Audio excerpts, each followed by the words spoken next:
ಹಾಹಾಕಾರ ಉಂಟಾಗಿದೆ. ನೀರು ಬಿಡದ ಹಿನ್ನೆಲೆ ರೊಚ್ಚಿಗೆದ್ದ ಕೋಚು ಮಚಗಿ ಜನ ಗ್ರಾಮ ಪಂಚಾಯಿತಿ ಕಚೇರಿಗೆ ಬೀಗ ಹಾಕಿ ಆಕ್ರೋಶವನ್ನು ವ್ಯಕ್ತಪಡಿಸಿದ್ದಾರೆ. ಕುಡಿಯುವ ನೀರಿಗಾಗಿ ಹಾಹಾಕಾರ ಗದಗದಲ್ಲಿ. ಅದೇ ಕಾರಣಕ್ಕಾಗಿ ನೀರು ಬಿಡ್ತಾ ಇಲ್ವಾ ಅಂತ ಹೇಳಿ ಗ್ರಾಮ ಪಂಚಾಯತ್ ಕಚೇರಿಗೆನೆ ಬೀಗ ಹಾಕಿ ಆಕ್ರೋಶವನ್ನ ವ್ಯಕ್ತಪಡಿಸಿದ್ದಾರೆ ಕೋಚು ಮಚಗಿಯ ಗ್ರಾಮಸ್ಥರು. ಈಗ ಪಂಚಾಯಿತಿ ಕಚೇರಿಗೆ ಮುಳ್ಳಿನ ಗಿಡ ಹಾಕಿದ್ದಾರೆ, ಕಲ್ಲು ಹಾಕಿದ್ದಾರೆ. ಈ ಮೂಲಕ ತಮ್ಮ ಆಕ್ರೋಶ ಹೊರ ಹಾಕಿದ್ದಾರೆ. ಕೋಟುಮಚಗಿ ಗ್ರಾಮದ ಮಹಿಳೆಯರು ಕೂಡ ಪ್ರತಿಭಟನೆ ಮಾಡಿದ್ದಾರೆ. ತಿಂಗಳು ಒಂದಲ್ಲ ಎರಡಲ್ಲ ತಿಂಗಳಿಂದ ನೀರಿಗಾಗಿ ಪರದಾಡ್ತಿದ್ದಾರೆ ಗ್ರಾಮದ ಜನ. ಇದು ಗ್ರಾಮ ಪಂಚಾಯತ್ರಿಗೆ ಕಾಣಿಸ್ತಾನೆ ಇಲ್ಲ. ನಿಮ್ಗೂ ಈ ರೀತಿಯ ಸಮಸ್ಯೆ ಆಗಬೇಕು ಅಂತ ಹಿಡಿ ಶಾಪ ಹಾಕ್ತಾ ಇದ್ರು ಜನ. DC, tahsildar, taluk panchayat, EO, PDO ಅವರಿಗೆ ಸಾಕಷ್ಟು ಬಾರಿ ಮನವಿಯನ್ನ ಮಾಡಿಕೊಂಡ್ರು ಕೂಡ ನಿರ್ಲಕ್ಷ್ಯವನ್ನ ಮಾಡಿದ್ರು. ಜಿಲ್ಲಾಡಳಿತ ಕೂಗಳತೆಯಲ್ಲಿದ್ರು ಕೂಡ ಡೋಂಟ್ ಕೇರ್ ವರ್ತನೆಯನ್ನ ತೋರಿಸಿತ್ತು. ಹೀಗಾಗಿ ರೊಚ್ಚಿಗೆದ್ದ ಮಹಿಳೆಯರು, ಯುವಕರು ಇವತ್ತು ಗ್ರಾಮ ಪಂಚಾಯತ್ ಕಚೇರಿಗೆ ಮುಳ್ಳಿನ ಗಿಡಗಳನ್ನ ಬೇಲಿ ಹಾಕಿ ವಿನೂತನ ರೀತಿಯಲ್ಲಿ ಪ್ರತಿಭಟನೆ ಮಾಡಿದ್ದಾರೆ. ಸ್ಥಳಕ್ಕೆ ಮೇಲಾಧಿಕಾರಿಗಳು ಆಗಮಿಸಬೇಕು ಅಂತ ಪಟ್ಟು ಹಿಡಿದಿದ್ದಾರೆ.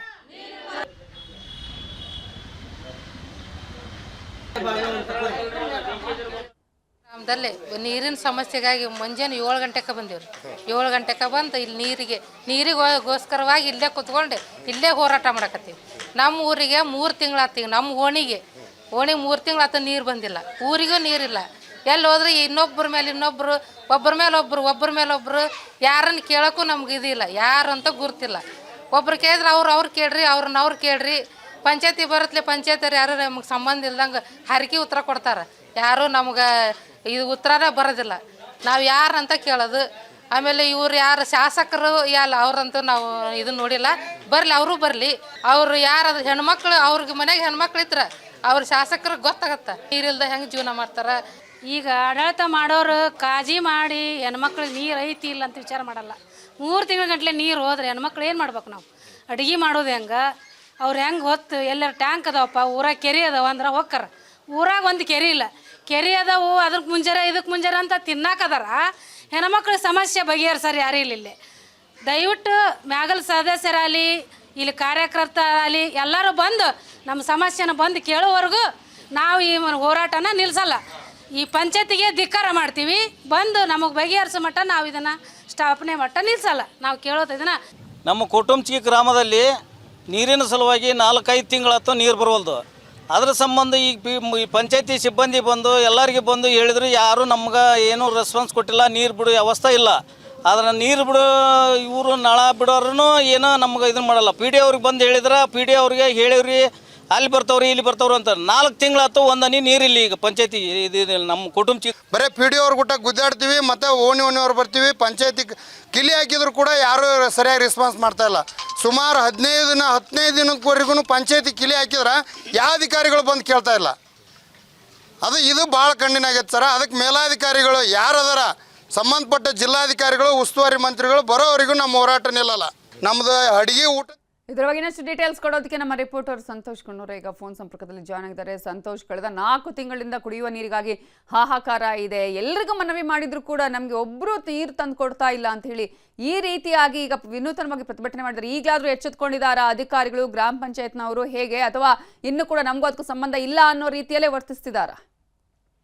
ನವಿತಾ, ಗದಗ ಜಿಲ್ಲೆಯ ಕೋಟುಮಚಗಿ ಗ್ರಾಮದಲ್ಲಿ ಕುಡಿಯುವ ನೀರಿನ ಹಾಹಾಕಾರ ಆರಂಭವಾಗಿ ಸುಮಾರು 3 ರಿಂದ 4 ತಿಂಗಳು ಕಳೆದರೂ ಕೂಡ ಯಾವುದೇ ರೀತಿಯ ಅಧಿಕಾರಿಗಳು ಮಾತ್ರ ಸ್ಪಂದನೆ ಮಾಡ್ತಾ ಇಲ್ಲ. ಅದ್ರ ಜೊತೆಗೆ ಅಲ್ಲಿ ಸ್ಥಳೀಯ ಜನಪ್ರತಿನಿಧಿಗಳು ಕೂಡ ಸ್ಪಂದನೆ ಮಾಡ್ತಾ ಇಲ್ಲ. ಹೀಗಾಗಿ ಯಾಕಂದ್ರೆ ಅದು ಸುಮಾರು 10,000ಕ್ಕೂ ಹೆಚ್ಚು ಜನಸಂಖ್ಯೆ ಇರ್ತಕ್ಕಂಥ ಒಂದು ಗ್ರಾಮ. ಹೀಗಾಗಿ ಅಲ್ಲಿ ಕುಡಿಯುವ ನೀರಿನ ವ್ಯವಸ್ಥೆಯನ್ನ ಪರ್ಯಾಯವಾಗಿ ಕಂಡ್ಕೊಳ್ಬೇಕಾಗಿತ್ತು. ಆದ್ರೆ ಈಗ ಬೇಸಿಗೆ ಇರತಕ್ಕಂಥ ಸಂದರ್ಭದಲ್ಲಿ ಸಾಕಷ್ಟು ನೀರಿನ ಸಮಸ್ಯೆ ಕೂಡ ಉಲ್ಬಣ ಆಗುತ್ತೆ. ಮಕ್ಕಳಾಗಿರ್ಬೋದು, ವೃದ್ಧರಾಗಿರ್ಬೋದು, ಅಂದ್ರೆ ಮಹಿಳೆಯರಾಗಿರ್ಬೋದು, ಸಾಕಷ್ಟು ಸಮಸ್ಯೆಯನ್ನು ಕೂಡ ಎದುರಿಸ್ತಾ ಇದ್ದಾರೆ. ಅಲ್ಲಿ ಯಾವುದೇ ರೀತಿ ಕೆರೆಯ ಪರ್ಯಾಯವಾಗಿ ಯಾವುದೇ ರೀತಿ ಕೆರೆಯ ವ್ಯವಸ್ಥೆ ಕೂಡ ಇಲ್ಲ. ಹೀಗಾಗಿ ಇನ್ನು ಬರ್ತಕ್ಕಂತ ಕುಡಿಯ ನೀರಿನ ವ್ಯವಸ್ಥೆ ಕೂಡ ಸರಿಯಾಗಿ ಬರ್ತಾ ಇಲ್ಲ. ಹೀಗಾಗಿ ಸಾಕಷ್ಟು ಬಾರಿ ಹಲವು ಬಾರಿ ಮನವಿ ಮಾಡ್ಕೊಂಡ್ರು ಕೂಡ ಯಾವುದೇ ರೀತಿ ಅಧಿಕಾರಿಗಳು ಮಾತ್ರ ಯಾವುದೇ ರೀತಿ ಕ್ಯಾರೆ ಅಂದಿಲ್ಲ.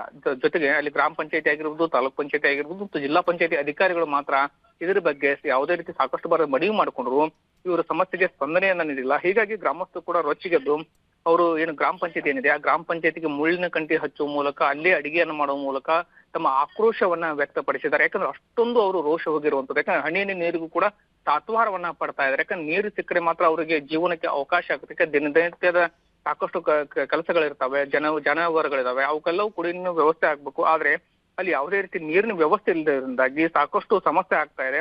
ಜೊತೆಗೆ ಅಲ್ಲಿ ಬೋರ್ವೆಲ್ಗಳನ್ನಾದ್ರೂ ಕರೆಸಬೇಕಾಗಿತ್ತು, ಬೋರ್ವೆಲ್ಗಳು ಕೂಡ ಇಲ್ಲ. ಯಾಕಂದ್ರೆ ಇವ್ರಿಗೆ ತುಂಗಭದ್ರಾ ನದಿ ಮೂಲಕ ಕುಡಿಯುವ ನೀರಿನ ಯೋಜನೆಯನ್ನ ಅವರಿಗೆ ವ್ಯವಸ್ಥೆಯನ್ನು ಕೂಡ ಮಾಡಲಾಗಿದೆ. ಜೊತೆಗೆ JJM ಕಾಮಗಾರಿಯನ್ನು ಕೂಡ ಸಂಪೂರ್ಣವಾಗಿ ಕಂಪ್ಲೀಟ್ ಮಾಡಿದ್ದಾರೆ. ಆದ್ರೆ ಬಟ್ ಆ JJM ಕಾಮಗಾರಿ ಮಾತ್ರ ನಾಮಕಾವಸ್ಥೆ ಆಗಿದೆ. ಯಾವುದೇ ರೀತಿ ಸರಿಯಾಗಿ ಅಲ್ಲಿ ನಳಗಳೇನಿದಾವೆ, ನಲ್ಲಿಗಳೇನಿದಾವೆ, ಅಲ್ಲಿ ಯಾವುದೇ ರೀತಿ ನೀರು ಕೂಡ ಪೂರೈಕೆ ಆಗ್ತಾ ಇಲ್ಲ. ಜೊತೆಗೆ ಅಲ್ಲಿ ಸುತ್ತಮುತ್ತಲು ಯಾವುದೇ ರೀತಿ ಸರಿಯಾದ ಬೋರ್ವೆಲ್ ವ್ಯವಸ್ಥೆ ಕೂಡ ಇಲ್ಲ. ಹೀಗಾಗಿ ಸಾಕಷ್ಟು ಸಮಸ್ಯೆಯನ್ನ ಕೊಟ್ಟಂಚಿ ಗ್ರಾಮಸ್ಥರು ಎದುರಿಸ್ತಾ ಇದ್ರು. ಅಲ್ಲಿರ್ತಕ್ಕಂತ ಏನು ಜಿಲ್ಲಾ ಪಂಚಾಯತಿ CEO ಗಳಿಗೆ ಮತ್ತು EO ಸಾಕಷ್ಟು ಮನವಿಯನ್ನ ಕೂಡ ಮಾಡ್ಕೊಂಡಿದ್ದಾರೆ. ಆದ್ರೆ ಯಾವುದೇ ರೀತಿ ಅವರಿಗೆ ಪ್ರಯೋಜನಕ್ಕೂ ಕೂಡ ಬಂದಿಲ್ಲ.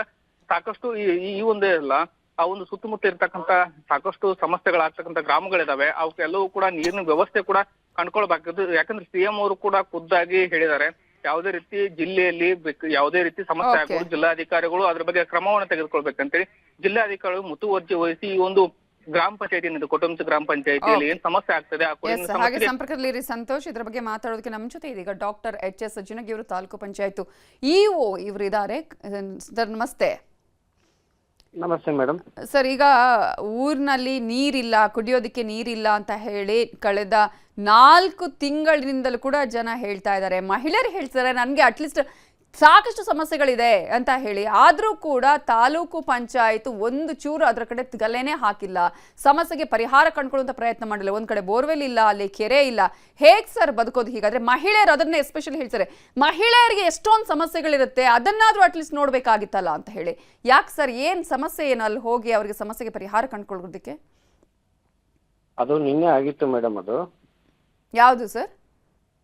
ನಿನ್ನೆ ಹಾಂ ಪಂಚಾಯತಿಯಲ್ಲಿ ಆಗಿತ್ತು. ಹಾಂ ನಾವು water supply department executive engineer AW water supply ಹೋಗಿ ಅದನ್ನೆಲ್ಲ ಪ್ರಾಬ್ಲಮ್ ಅನ್ನ ನೋಡ್ಕೊಂಡ್ಬಿಟ್ಟು ಅದನ್ನ ಈಗ ಸಾಲ್ವ್ ಮಾಡ್ಲಿಕ್ಕೆ ಎಲ್ಲ ಪ್ರಯತ್ನ ಮಾಡ್ತಾ ಇದ್ದೀವಿ. ನಿನ್ನೆ ರಾತ್ರಿ ಕೂಡ ಅಲ್ಲಿ ಬೋರ್ ಹಾಕಿದೀವಿ, ಬೆಳಗ್ಗೆ ಒಂದು ಬೋರ್ ಹಾಕಿದೀವಿ, ಎಕ್ಸ್ಟ್ರಾ ಪೈಪ್ಲೈನ್ ಎಲ್ಲ ಮಾಡ್ತಾ ಇದೀವಿ. ಸೊ ಅವ್ರಿಗೆ 1 ವಾರದಲ್ಲಿ ನಾವು ಕ್ಲಿಯರ್ ಮಾಡ್ತೀವಿ ಅಂತ ಹೇಳಿದೀವಿ. ಅಲ್ಲ ಸರ್, ಇಷ್ಟೆಲ್ಲ ಅವರು ಪಾಪ ಹೊಡೆದಾಟ ಬಡದಾಟ ಈ ರೀತಿಯಾಗಿ ಮುಳ್ಳಿನ ಬೇಲಿಗಳನ್ನ ಹಾಕಿದ ಮೇಲೆ ನಿಮ್ಗೆ ಗೊತ್ತಾಗಿರೋದಾ? ಈಗ ಕಳೆದ 4 ತಿಂಗಳಿಂದ ನೀರಿಲ್ಲ ಅಂತ ಹೇಳ್ತಾರೆ. ಪ್ರತಿ ವರ್ಷ ಇಂಥದ್ದೇ ಸಮಸ್ಯೆ ಅಂತ ಹೇಳ್ತಿದ್ದಾರೆ. ನಳ ಇದೆ, ನೀರಿಲ್ಲ, ಒಂದು ಕೊಳ ಇಲ್ಲ, ಒಂದು ಬೋರ್ವೆಲ್ ಇಲ್ಲ ಅಂತ ಹೇಳ್ತಾನೆ ಇದ್ದಾರೆ. ಇಲ್ಲ ಮೇಡಮ್, ಅದು ಈಗ ಸರಿ ಆಗಿದೆ. DBOTದು ನಮ್ದು ಪ್ರಾಬ್ಲಮ್ ಇತ್ತು. ಅದು ಲಾಸ್ಟ್ ಟೈಮ್ 2 months ಬ್ಯಾಕ್ ಅದೇನೋ ಇಶ್ಯೂಸ್ ಇತ್ತಂತೆ. ಇಶ್ಯೂಸ್ ಇದ್ದಾಗ ಅದನ್ನ ಕ್ಲಿಯರ್ ಮಾಡಿದ್ದಾರೆ. ಒಂದೊಂದು ಕ್ಲಿಯರ್ ಮಾಡ್ಕೊಂಡು ಬರ್ತಾ ಇದ್ದಾರೆ.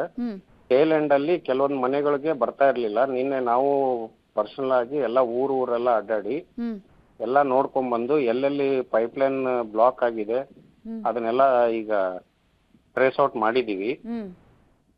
ವಿದಿನ್ 1 week ಅದೆಲ್ಲ ಕ್ಲಿಯರ್ ಆಗ್ತಾ ಇದೆ. ಅಂದ್ರೆ ಈಗ ಕುಡಿಯುವ ನೀರಿಗೆ ಈಗ ತಾತ್ಕಾಲಿಕವಾಗಿ ಏನ್ ಪರಿಹಾರ ಮಾಡಿದಿರಿ ಸರ್, ಅಥವಾ ಏನ್ ಈಗ ಸೊಲ್ಯೂಷನ್ ಏನದಕ್ಕೆ?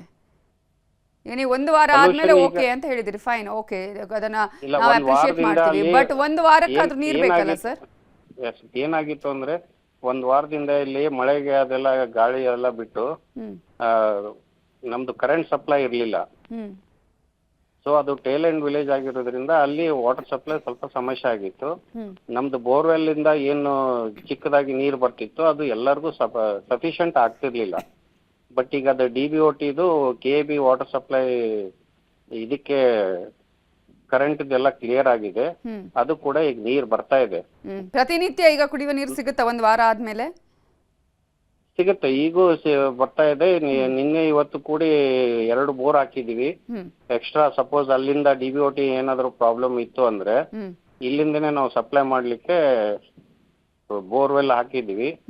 ಡಿಗ್ ಮಾಡಿ DC ಸಾಹೇಬರು ಶಾಸಕರ ಜೊತೆಗೂ ಅವರು ಡೈರೆಕ್ಷನ್ಸ್ ಯಾವ ರೀತಿ ಕೊಟ್ಟಿದ್ರು ಅದೇ ರೀತಿ ಮಾಡಿದೀವಿ. ಈಗ ತಾನೇ ಬೆಳಗ್ಗೆಯಿಂದ ಅಲ್ಲಿ ಊರಿನವರು ಎಲ್ಲರೂ ಸೇರಿಸಿ ರಾತ್ರಿನೂ ಬೋರ್ ಹಾಕಿ ಕ್ಲಿಯರ್ ಮಾಡಿದ್ವಿ madam. Okay, thank you sir, thank you so much. ಅವರ ಸಮಸ್ಯೆಗೆ ಪರಿಹಾರ ಕಂಡುಕೊಳ್ಳುವಂತ ಪ್ರಯತ್ನ ಮಾಡಿದ್ದೀರಿ. Thank you so much.